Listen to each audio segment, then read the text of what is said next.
Marami naman talaga tayong kinakaharap na mga pagsubok sa pang-araw-araw natin, lalo na iba't ibang klase ng estudyante ang nakakasalumuhan natin. Ngunit ako, sa sarili kong opinion, mahirap para sa akin kung paano ko ibabalanse yung personal na mga bagay na dapat kong gawin sa oras na ilalaan ko sa pagtuturo at sa mga pangangailangan ng aking mga estudyante.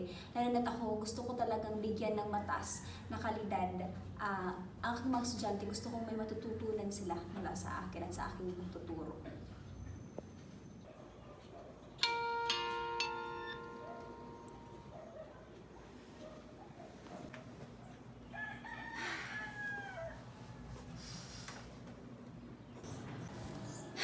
Panibagong araw, panibagong hamon. Buti na lang pagtuturo ang pinili kong kurso.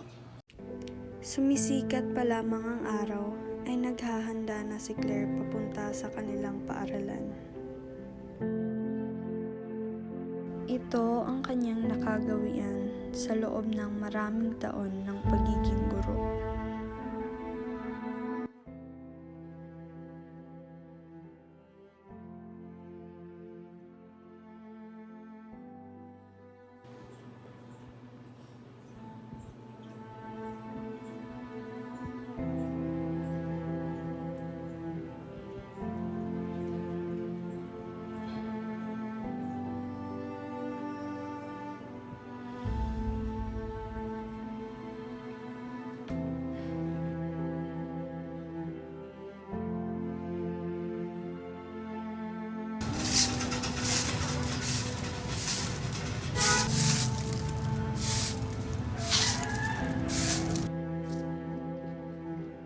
Yun na yung mga tubayan, mag-usap tayo.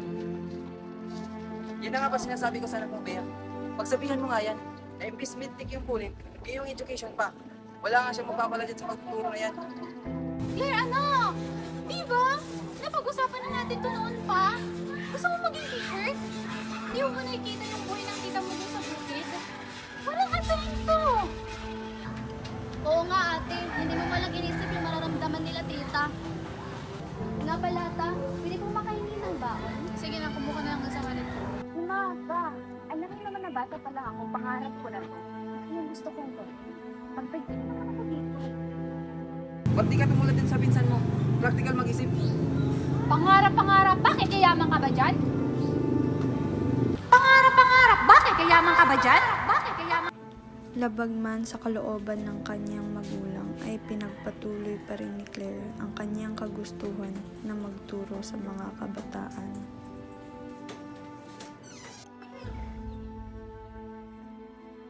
Kailan niyo kaya matatanggap ang profession ko?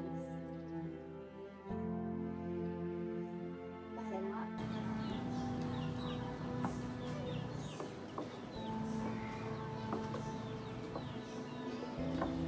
Sumasabay ang huni ng mga ibon sa yapak ni Claire papunta sa kanilang paaralan.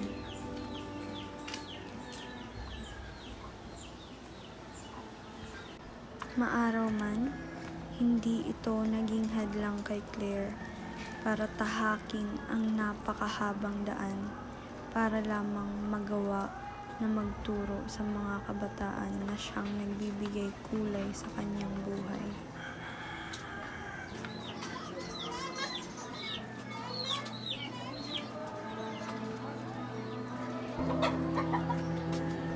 Makipot na daan at matayog na mga hagdan ang siyang hinaharap ni Claire araw-araw.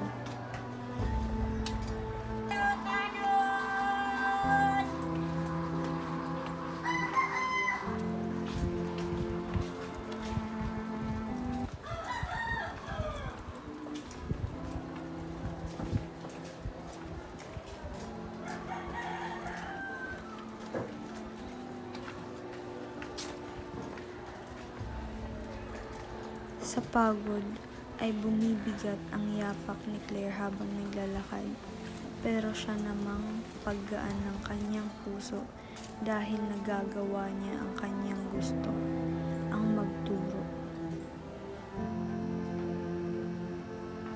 Tinitiis ni Claire ang parang walang katapusang lakaran para lamang makapunta sa kanyang destinasyon.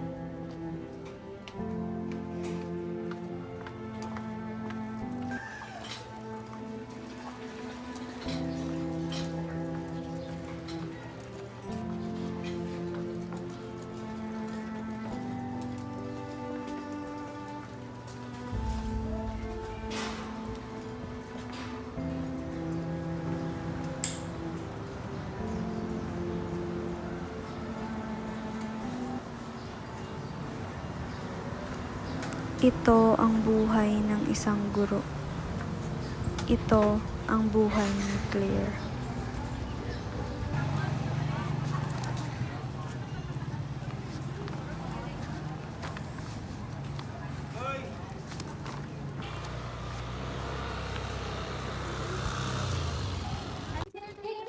Teacher Claire! Oh, ba't mo kailangan ng tumakbo?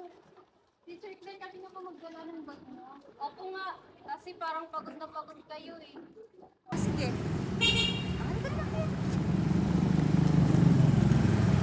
So, ang pag-aaralan natin ngayong umaga ay tungkol sa mga katinig. Sa alfabeto, meron tayong lilimang katinig. Ito ay ang letrang A, I, O, U. Paano na yung basahin ito? Ito ay ang letrang A. At ito naman ay letrang I.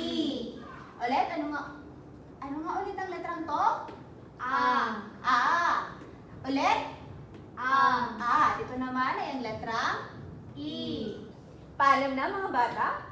Paalam po, teacher. Sige, bukas naman ulit. Pasok kayo ng maaga ha?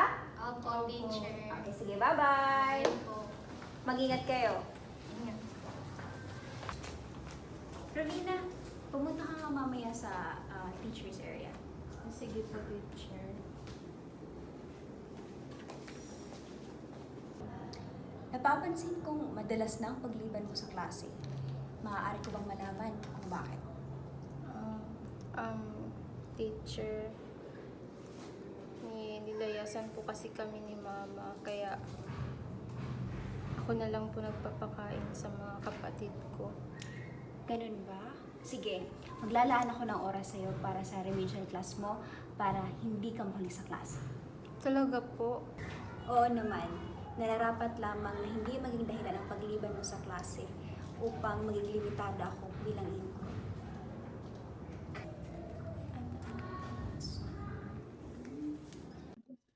Uy Claire, sure ka na ba na hindi mo tatanggapin yung offer ng company namin?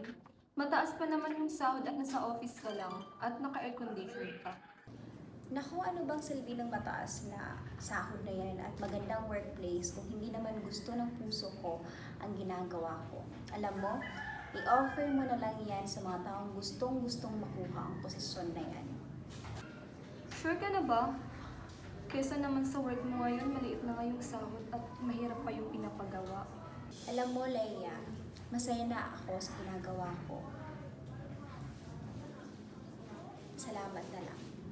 Sige, okay. Sige Claire, thank you.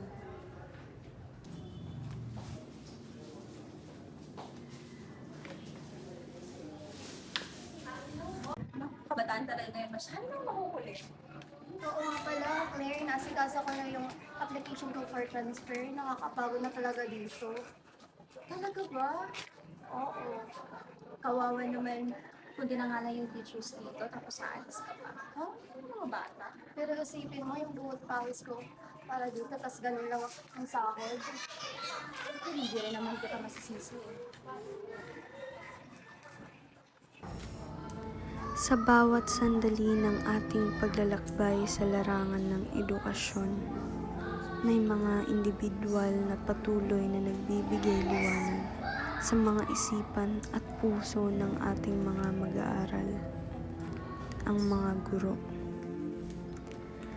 At sa bawat araw na kanilang hinaharap, ang mga guro ay nagbibigay ng kanilang buong puso at kaluluwa sa kanilang propesyon.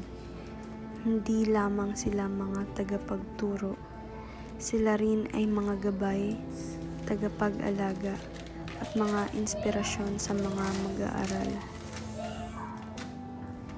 Ating nasaksihan ang mga paghihirap at sakripisyo ng isang guro. Ang kanyang mga kwarto ng paaralan ay nagiging tahanan at ang mga mag-aaral ay nagiging pamilya. Ang kanilang mga kamay ay patuloy na naghihimay ng mga landas ng kaalaman at tagumpay. Sa bawat hating gabi, habang ang karamihan sa atin ay nakahimbing na sa kama, may mga guro pa rin na patuloy na naglilingkod. Sa likod ng mga malalalim na gabi, ang kanilang mga kwarto ng paaralan ay nagiging tahanan.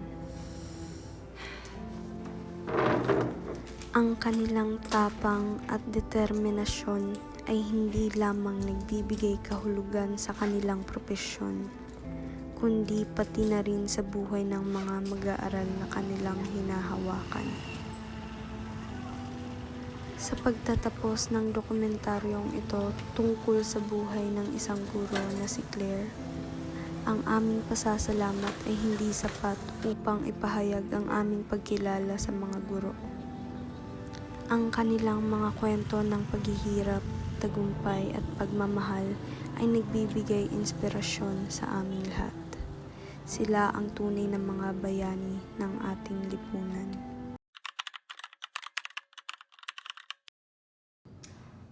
Alam mo, napakasarap sa pakiramdam. Lalo na yung parte na alam mong may natututunan talaga sa'yo ang mga estudyante mo. Masarap isipin na namumulat mo sila sa karunungan mula sa kamangmangan. At kung alam mong magagamit nila ito sa kanilang panghabang buhay. At dahil dito, alam mong may mapupuntahan ang ginagawa mo.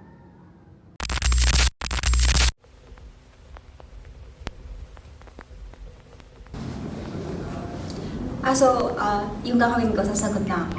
Oo. Okay, sige.